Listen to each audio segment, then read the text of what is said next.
সুপারিশ করা হয়েছে যে মানে কমিশন গঠন তাদের পক্ষ থেকে।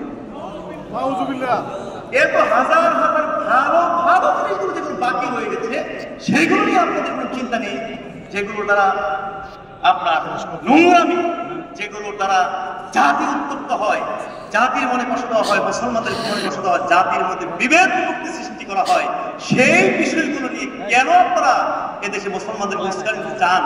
এর তো আসলে অর্থ আমরা এ পর্যন্ত বুঝি না।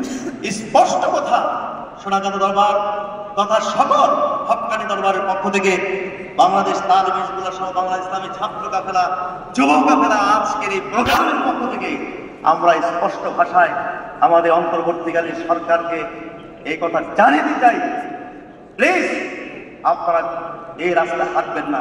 কারণ কোরআনের ওপর যদি হাত দিতে চান তাইলে কিন্তু পরিণতি বেশি ভালো হবে না।